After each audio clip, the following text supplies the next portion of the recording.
सुप्रभात बच्चों, कैसे हैं आप? आशा करती हूँ कि आप स्वस्थ होंगे।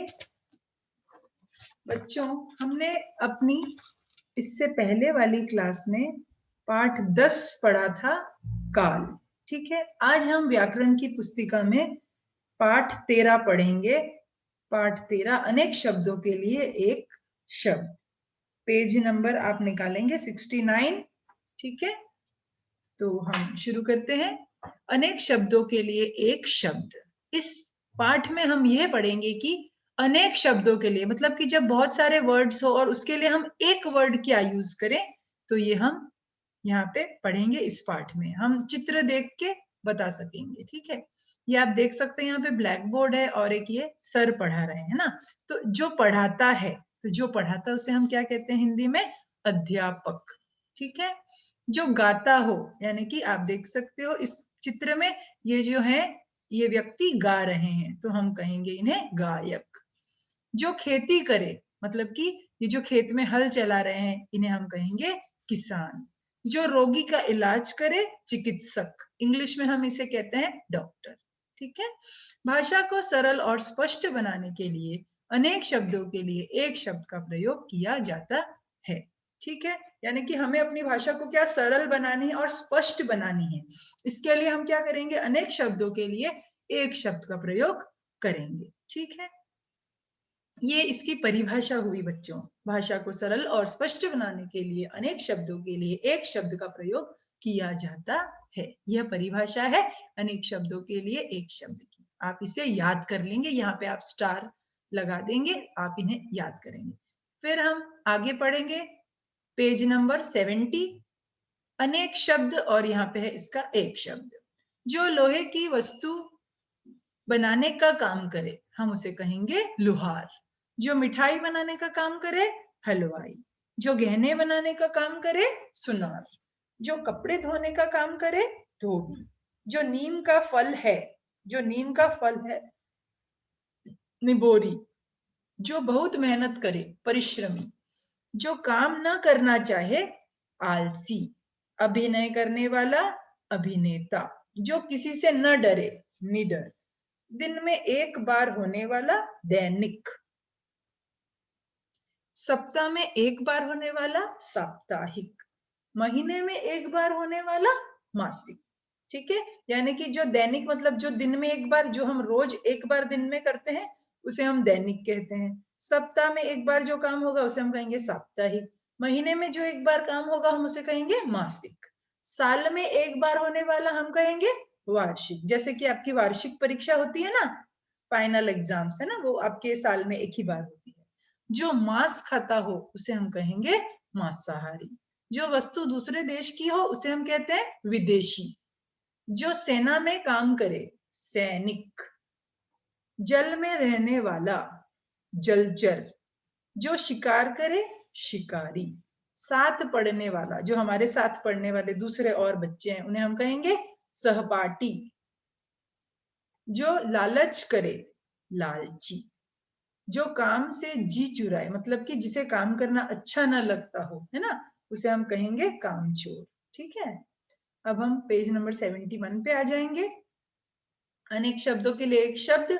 जो वस्तु अपने देश की हो, स्वदेशी। अभी हमने देखा था जो दूसरे देश की उसे हम कहते हैं विदेशी, लेकिन जो हमारे देश की है उसे हम कहेंगे स्वदेशी।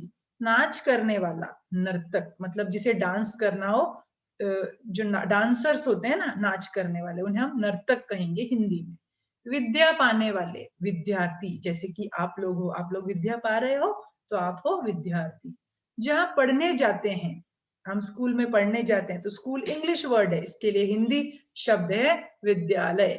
जिस भवन में पुस्तकें रखी जाती है, यानी कि जहाँ पे आपकी बहुत सारी पुस्तकें होती है स्कूल में या कहीं भी, आप जो हमें, जिसको हम इंग्लिश में हम लाइब्रेरी कहते हैं, उसे हम हिंदी में कहते हैं पुस्तकालय। जिस भवन में पुस्तकें रखी जाती है, पुस्तकालय। तो हमारे स्कूल में भी, हमारे विद्यालय में भी एक पुस्तकालय है ना।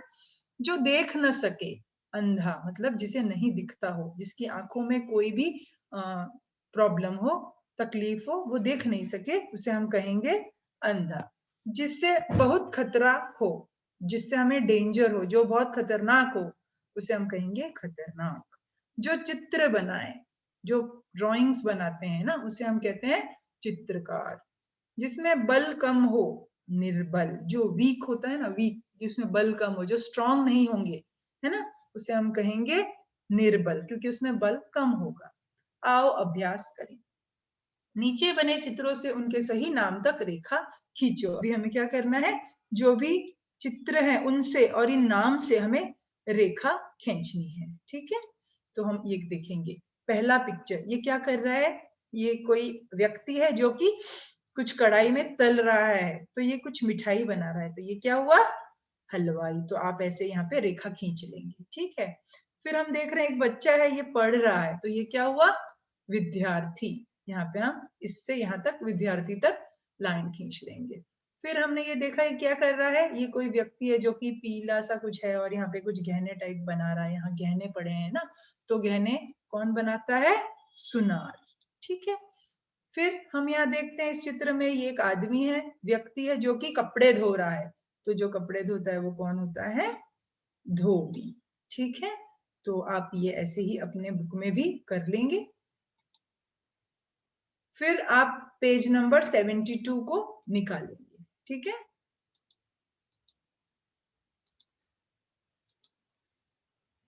नीचे लिखे वाक्य पढ़ो और पुस्तक में से सही शब्द चुनकर लिखो। अब हमें क्या करना है, ये यहाँ पे जो भी खाली स्थान है उसको हमें यहाँ दो ऑप्शन दिए गए हैं, यहाँ से कोई भी एक शब्द को चुनकर यहाँ लिखना है।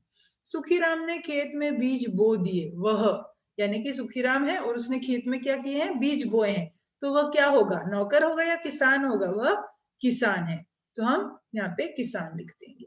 ईशा कक्षा में प्रथम आती है, वह बहुत डैश है, आलसी है या परिश्रमी है, परिश्रमी है। क्यों परिश्रमी है, क्योंकि वह प्रथम आती है, अगर वह आलसी होती तो वो फेल हो जाती, पढ़ाई नहीं करेगा, वो व्यक्ति आलसी होगा, है ना, लेकिन ये प्रथम आ रही है, इसका मतलब ये क्या है, परिश्रमी है, यानी कि मेहनती है।